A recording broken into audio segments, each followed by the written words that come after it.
But our gospel reading for today moves to a very different setting, to that of the aftermath of the feeding of the 5,000.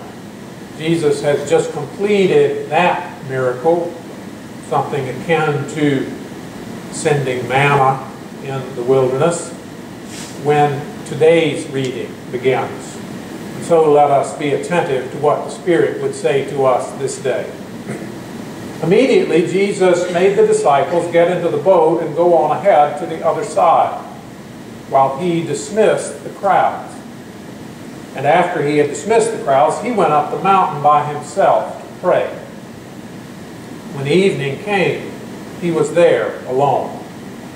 But by this time the boat, battered by the waves, was far from the land, for the wind was against them. And early in the morning, Jesus came walking toward them on the sea. But when the disciples saw him walking on the sea, they were terrified, saying, "It's a ghost." And they cried out in fear. But immediately Jesus spoke to them and said, "Take heart, it is I. Do not be afraid." Peter answered him, "Lord, if it is you, command me to come out to you on the water." Jesus said, "Come." So Peter got out of the boat, started walking on the water, and came towards Jesus. But when he noticed the strong wind, he became frightened. And beginning to sink, he cried out, "Lord, save me." Jesus immediately reached out his hand and caught him, saying to him, "You of little faith, why did you doubt?" When they got into the boat, the wind ceased, and those in the boat worshipped him, saying, "Truly you are the Son of God." The word of the Lord. Thanks be to God. Have you ever wondered what those other disciples thought when they witnessed Peter's little excursion out onto the Sea of Galilee, walking on the water toward Jesus? The way Matthew tells this story, the disciples are something of a nameless, faceless mass. We don't see any of them individually, aside from Peter himself. We do learn that they are terrified. Matthew tells us that they cried out in fear, "It's a ghost." Did they shout in unison? Had someone cued them to go together, saying, "Okay, ready? 1, 2, 3, go, it's a ghost"?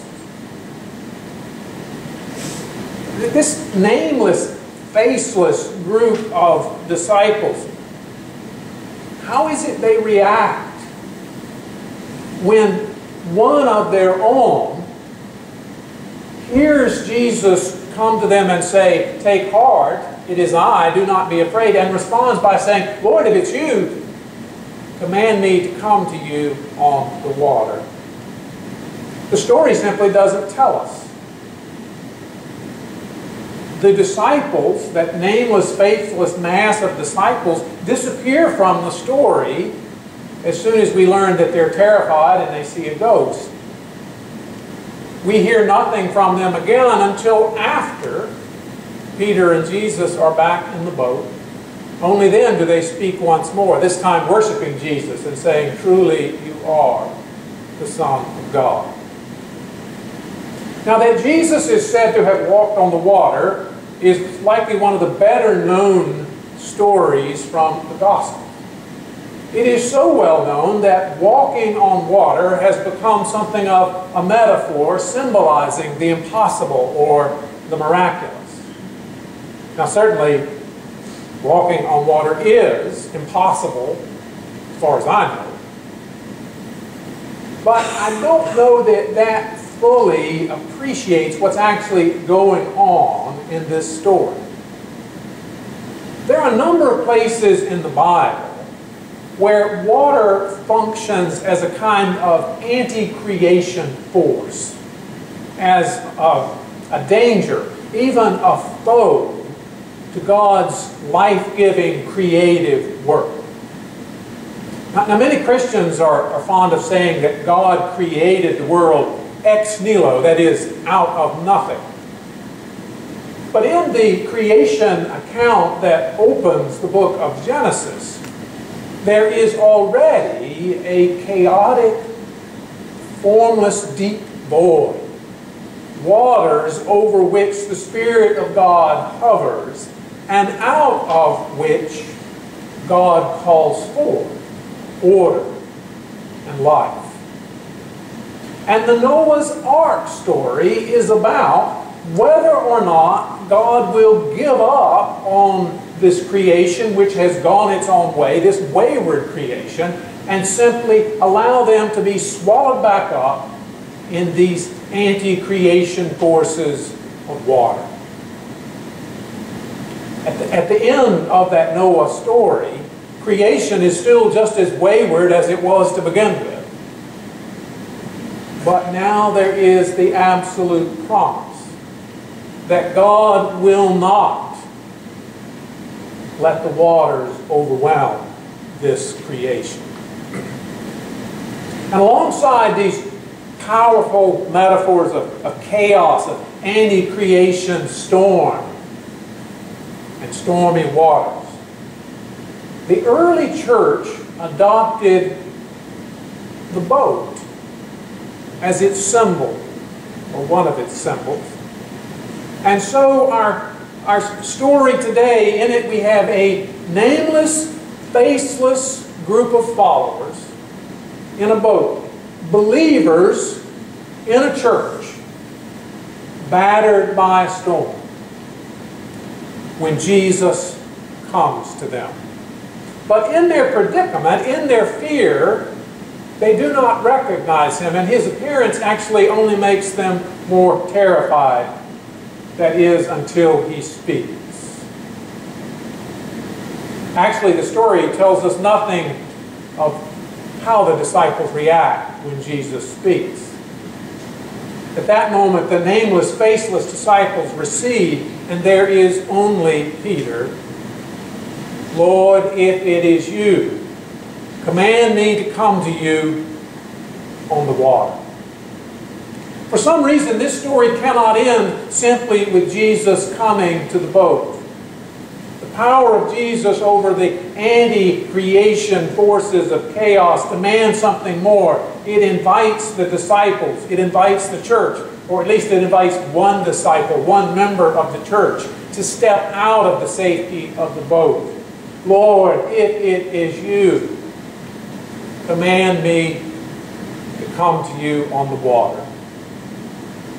Now, perhaps this is just Peter's petulant bravado speaking here. But Jesus does not dismiss it as such. No, Jesus honors Peter's request. He does just as Peter asked, saying, "Come." And Peter climbs over the side of the boat, right out onto the anti-creation chaos forces churning around it. Peter steps onto the water and begins to walk towards Jesus.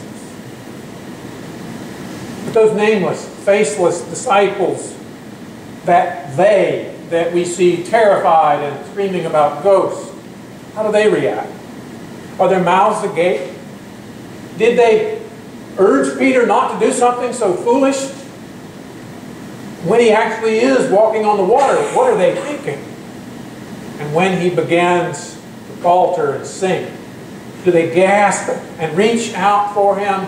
Or perhaps do they shake their heads at how his own foolishness has gotten him into this mess?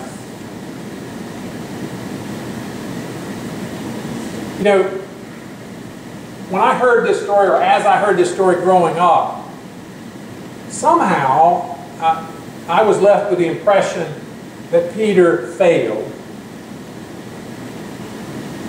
I heard this story to be a cautionary tale about a lack of faith. Yet, how many of us have walked on water for even a little while This is no cautionary tale. This is an invitation to bold and risky faith. And I wonder if it is not an invitation that the church desperately needs to hear in our time. The other day I ran across a quote, something said quite a number of years ago by Ernest Campbell, who died this last year. Campbell was pastor of Riverside Church in New York City back in the 1970s. And at some sort of church conference, he was discussing the state of the church. And he said, the reason that we seem to lack faith in our time is that we are not doing anything that requires it. And to phrase that perhaps in the gospel reading language from today, if the church seems not to have faith in our time, it is because no one is willing to get out of the boat. If this gospel story is an instruction in faith, and I am convinced that it is, it seems to say that faith requires great risk. It demands climbing over the side, out onto the waters, out into the chaos. It even expects that we will falter, stumble, and fall on those waters. We will become frightened and fall. But Jesus will reach out to us and lift us up. In fact, I suspect that sinking into the waters and being grabbed up by Jesus is an essential lesson of faith. You know, in our day, the church very often faces great difficulties. And to perhaps press the metaphors of the boat and the storm a bit too far, the church today is often battered by storms, and very often our reaction is to draw back in on ourselves, to batten down the hatches, if you will. We become nameless, faceless disciples huddled in our boats. Is Jesus out there anywhere? And does any of us dare say, Lord, if it is you, command us to come to you on the waters? Perhaps water is not the best metaphor for us. Water doesn't carry the same sense of danger and of a threat to faith that it did for first century Jews. So what is it that's over the edge of the boat for us? What is it beyond the church walls that keeps us from boldly engaging the world, from taking risk and carrying the good news of God's new day out into the community around us? What is it that keeps us huddled in our little boats, hoping, waiting for the storm to pass? Do we think Jesus has abandoned us? Are we truly alone in the storm with nothing but our own devices to rely on? Or is Jesus moving on the waters, moving on the storm, a power greater than all the anti-creation forces of chaos? Can you see Him? Can you hear Him calling? And are there a few of us who would call to Him, Lord, if it is you, command us to come to you in the chaos? All praise and glory to the God who comes to us in Jesus. Thanks be to God.